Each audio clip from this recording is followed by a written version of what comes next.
Welcome to our talks on the Psalms. If you're listening to this talk when it's first broadcast, then you're listening in the week before the new year. But is there a psalm for the new year? Well, Psalm 81 has been called the Jewish New Year Psalm. I know what some of you are thinking. The Jewish New Year is not on January the 1st. However, it is a psalm that has a lot of references to the calendar and to times of the year, and so I thought it would be a very appropriate psalm for us to look at this week. My name is Keith Simons. I'm a Bible teacher from England, and I present these talks on how to understand the King James Bible using the Psalms. So the heading of Psalm 81 reads, "To the chief musician upon Gittith, a psalm of Asaph." Asaph was one of the musicians in the temple. He wrote about a dozen of the Psalms, and the chief musician was the leader of the music in the temple and the worship of God there. The word Gittith is not translated in the King James Bible. It occurs as it is in the Hebrew, but its probable meaning is a wine press.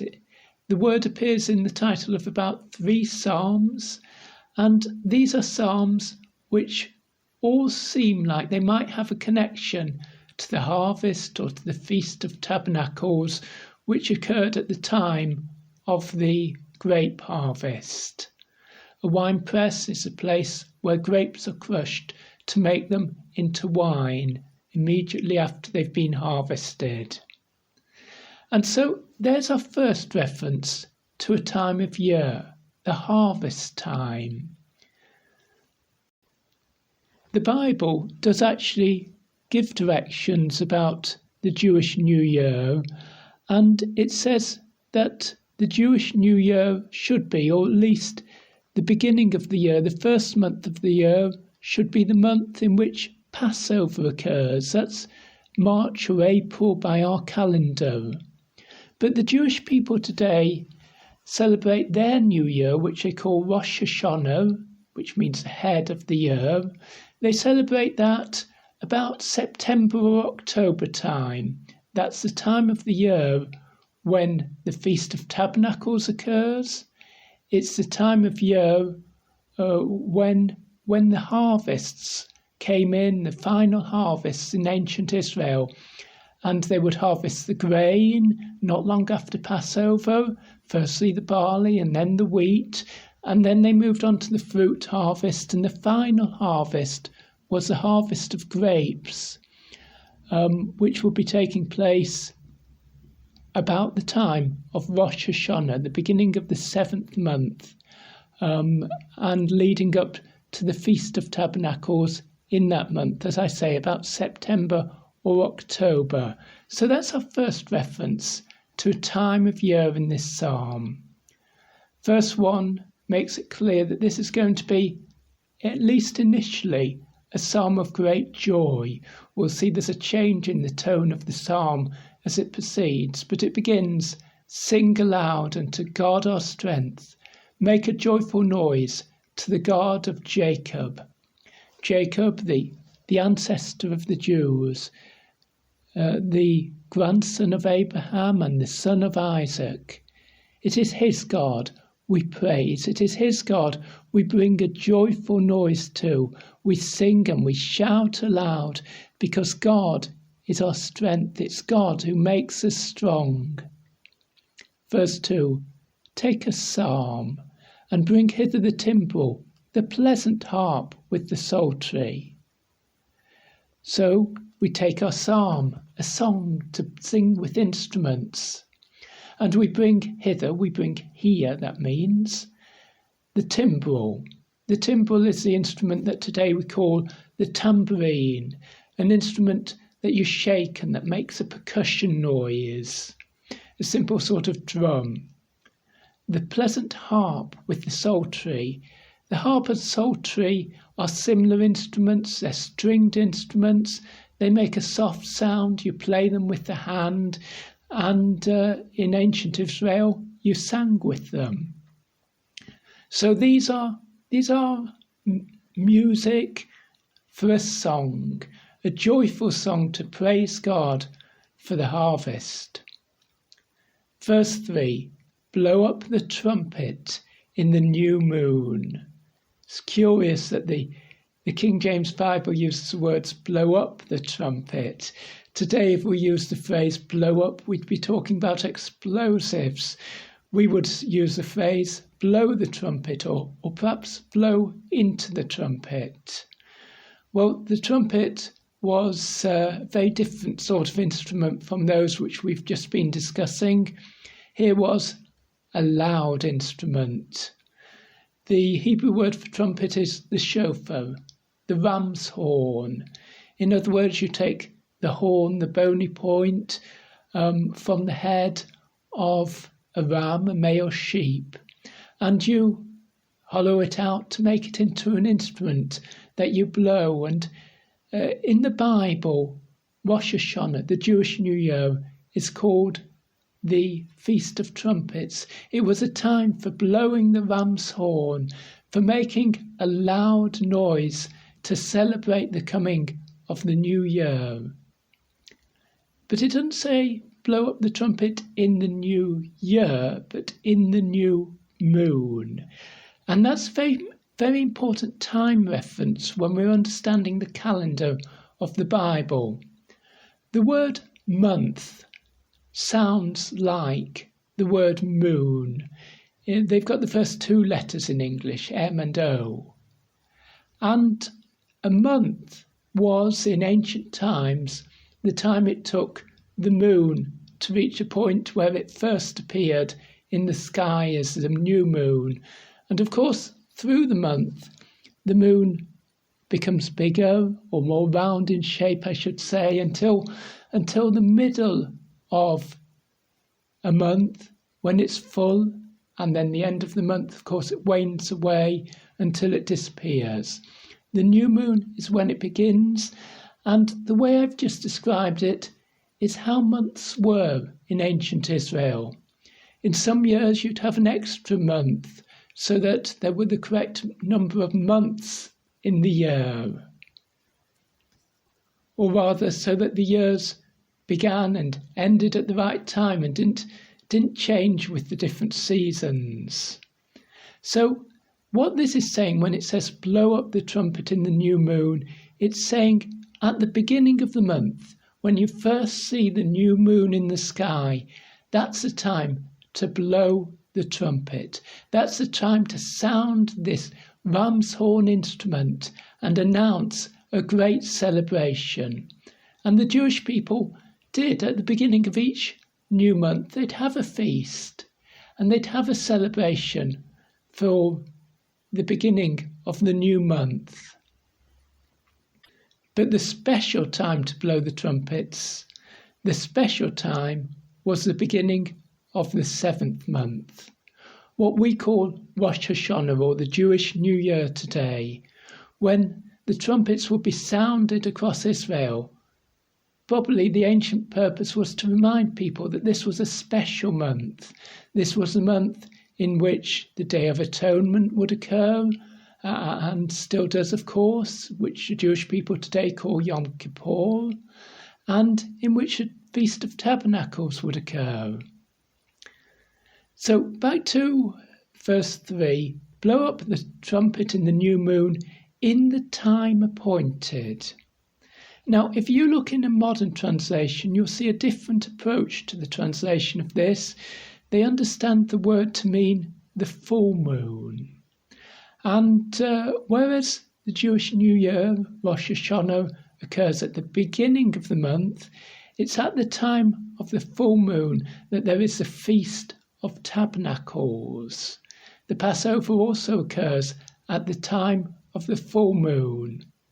But I looked in a Jewish commentary, a modern Jewish commentary, to see what their approach will be to this passage, and they understand that the time appointed is a more correct translation, that it's not referring to the full moon, but that the entire psalm is referring to Rosh Hashanah, the first day of the new month and the Jewish New Year by the modern calendar.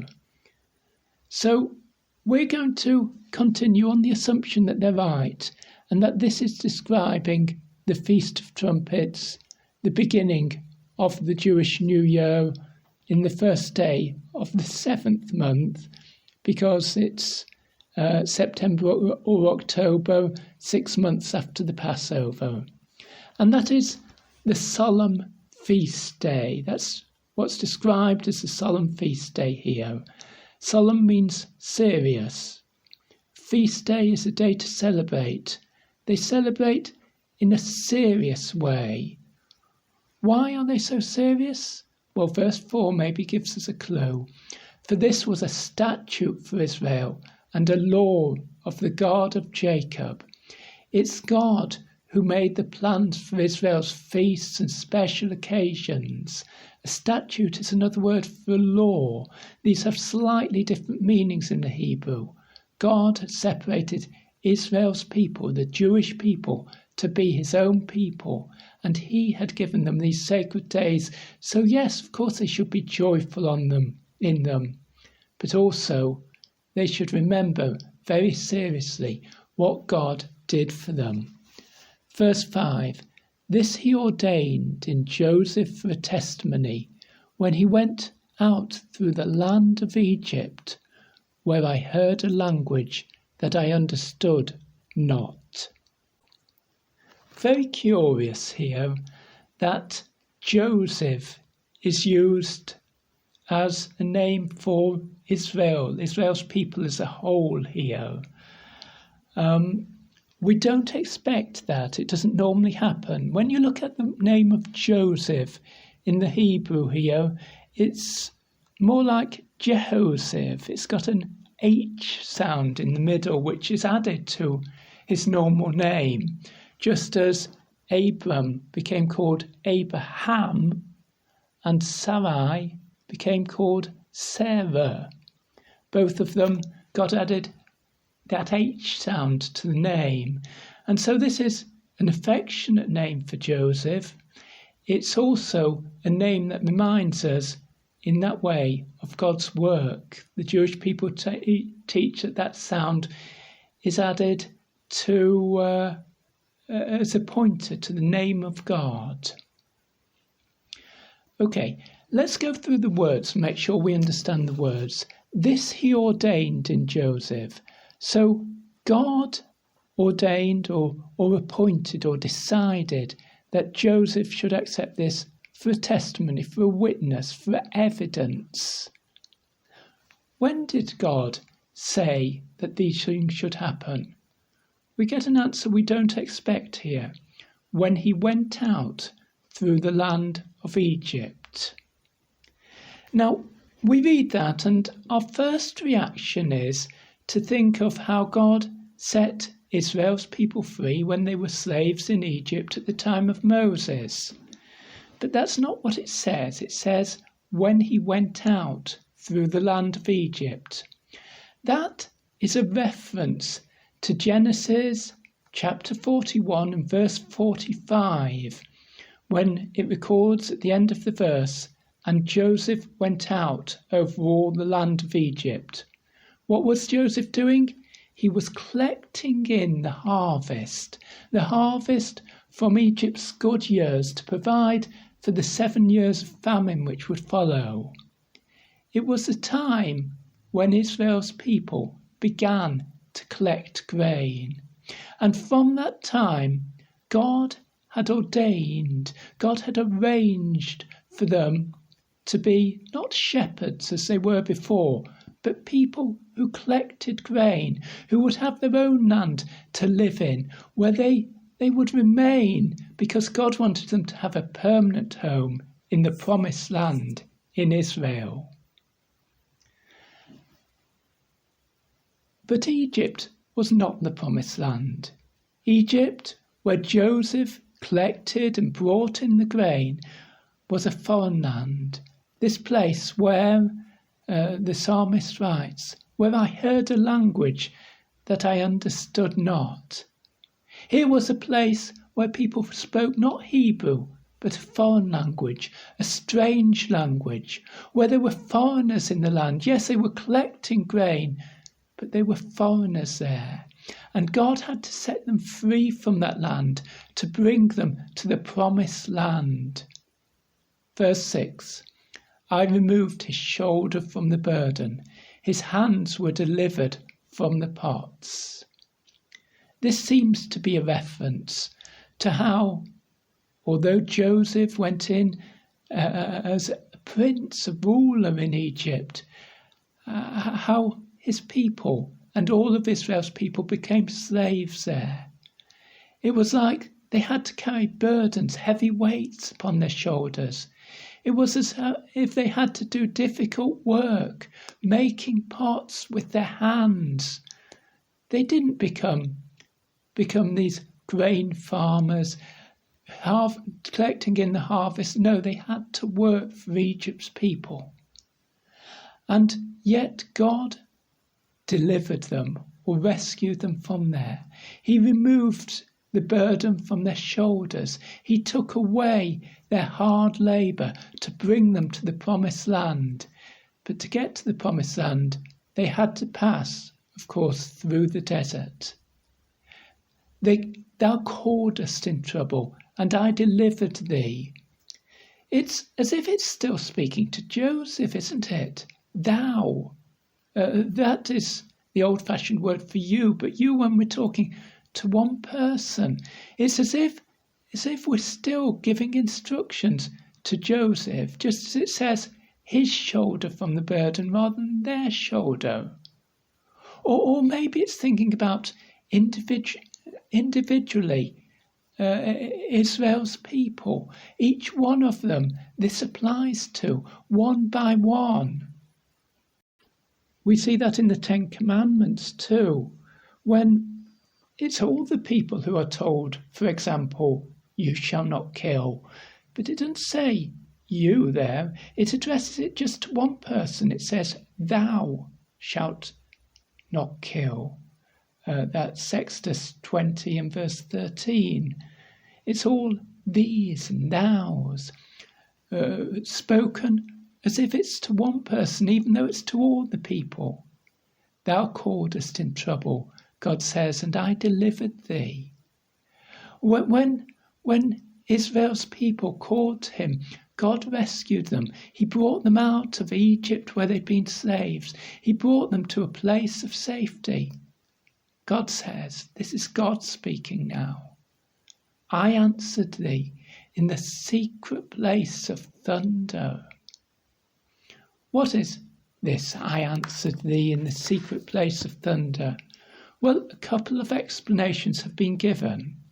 One explanation is that this was Mount Sinai, where God gave the Ten Commandments. Exodus 19:19 says, and when the voice of the trumpet sounded long and waxed louder and louder, Moses spake, and God answered him by a voice.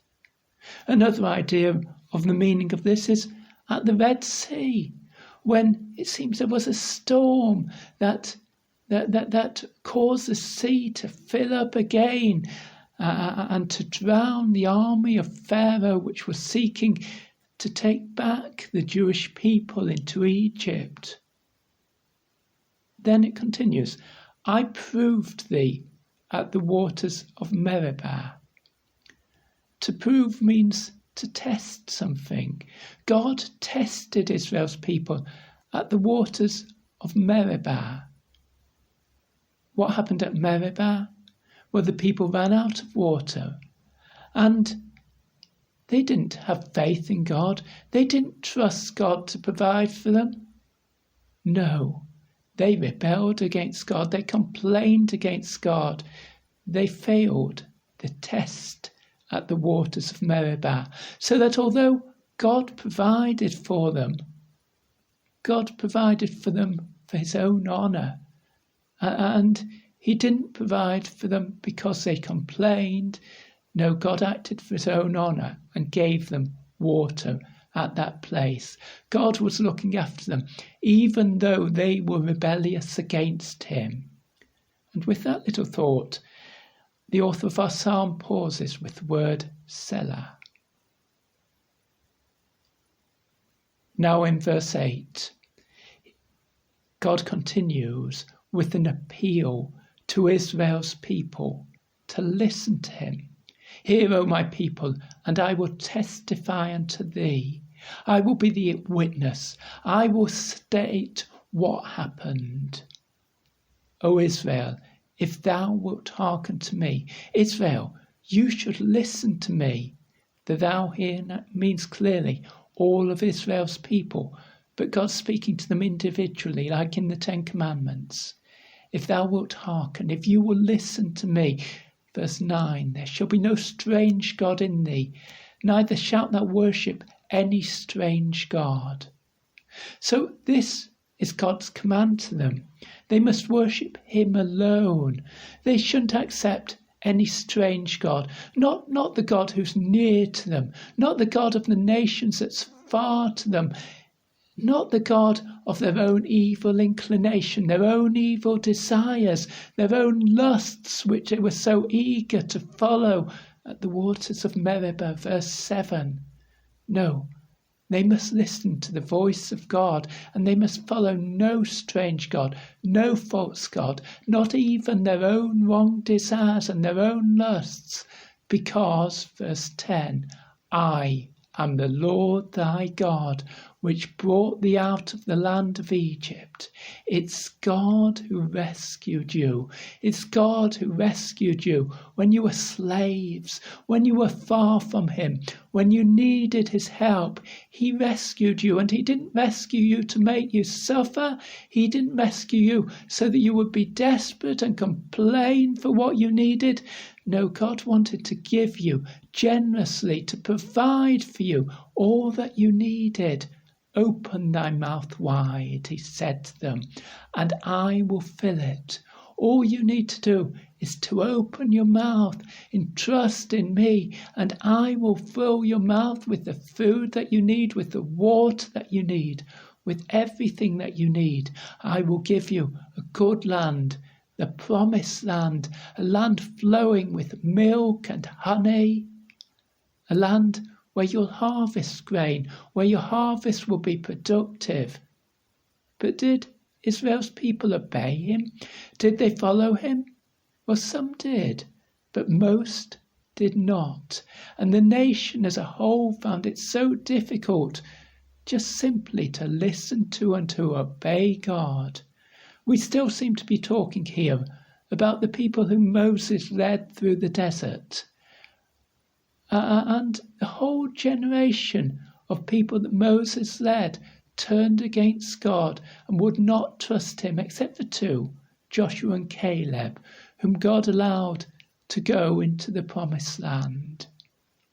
Verse 11 says, but my people would not hearken to my voice, and Israel would have none of me. Hearken, remember, means listen to and obey, listen to and take notice.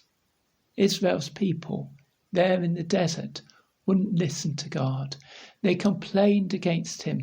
They refused to listen to him. And had not Moses prayed for them and interceded for them, then they would have all faced destruction, surely, in the desert. So what happens when people won't listen to God, when people won't obey him or trust him? Verse 12 contains the judgment. So I gave them up unto their own heart's lust, and they walked in their own counsels. Your lust is what you desire. Your heart's lust is what you desire deep within you. And if God gives you up to your heart's lust, he just lets you go in the way you want to go and to desire what you want to do and to do what you want through life. And God is patient with you maybe and allows you to do this for a long time in the hope that eventually you'll turn back to God. but eventually you'll die. Eventually you'll face the judgment of God. And that was the life these people followed. Most of the people whom Moses led through the desert, they walked in their own counsels. To walk in the Hebrew Bible often means how you live. And this is how they lived. They lived in their own counsels. Counsel means advice. So it's saying they followed their own advice. It's another way to say they did what they wanted. They chose for themselves what they considered was wise. They didn't choose the wisdom of God. They chose the wisdom of this world. They followed what pleased them. They desired what pleased them. They didn't follow God. They didn't obey him. They didn't listen to the voice of God. They didn't follow his law. They didn't put their trust in them. And in verse 13, God expresses his despair with how they behaved.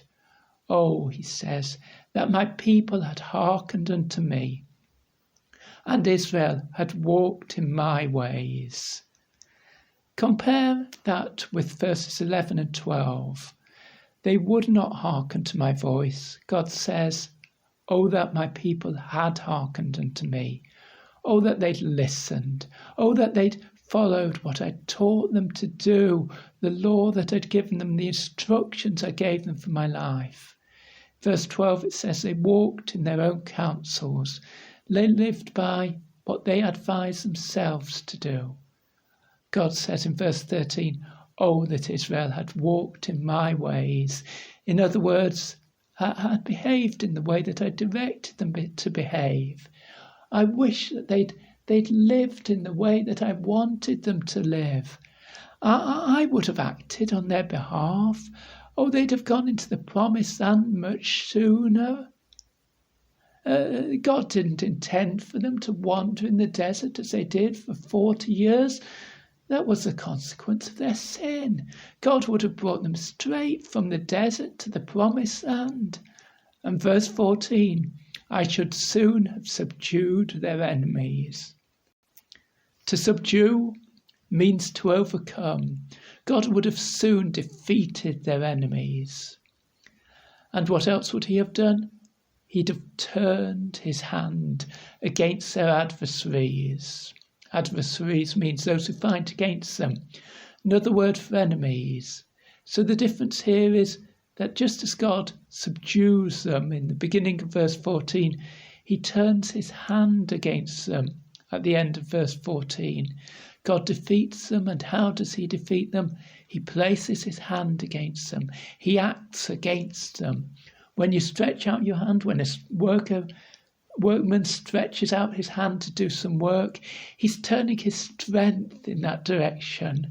And so when God turns his hand against Israel's adversaries, he is using his strength, his power against them. What was it we said in verse 1? Sing aloud unto God our strength. They wouldn't have had to fight against their enemies or defeat them. God would have done it.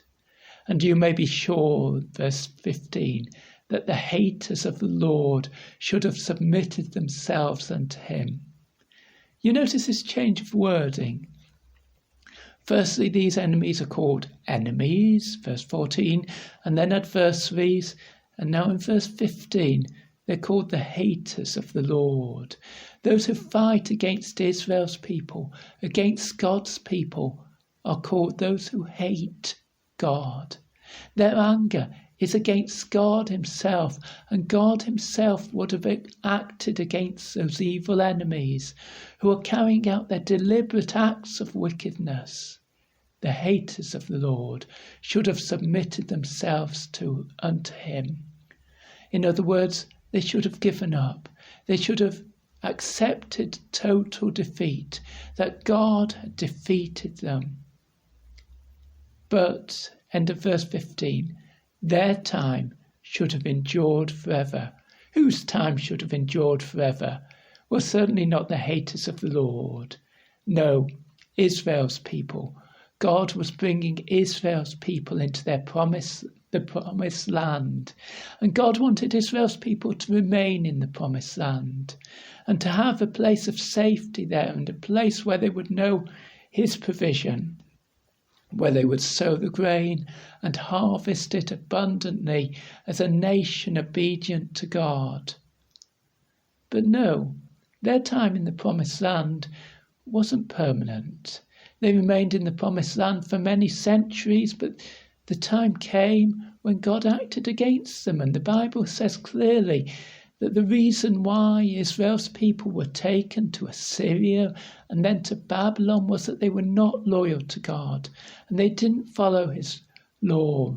Oh, this is centuries after those original people in the desert, but still it's a matter like verse 13 where God says, "Oh, that my people had hearkened unto me, and Israel had walked in my ways." Still, God was so eager for Israel's people to turn back to him, to obey him, to trust him, to serve him. And when they do so, God places them back in their land. And God desires for them to remain in that land as a people obedient to God. And what a promise for the people who are obedient to God. In verse 16, it's still phrased as a thought about those people who were not obedient to God. God wanted this, and they, because they were not obedient to God, did not receive this, not fully, not completely. He should have fed them also with the finest of the wheat, and with honey out of the rock should I have satisfied thee. Oh, for a long, long time, Israel's people did receive the harvests of grain and barley in the promised land. For a long time, they received honey, wild honey. It describes here honey out of the rock. People didn't keep bees then. If they wanted honey, they had to collect it from the wild bees, which built their nests in tree branches and in the rock. And yet God's provision, the land flowing with milk and honey, was for them. God's provision, the provision of the harvest, not just poor grain, but the finest of the wheat. This is what God promised his faithful people.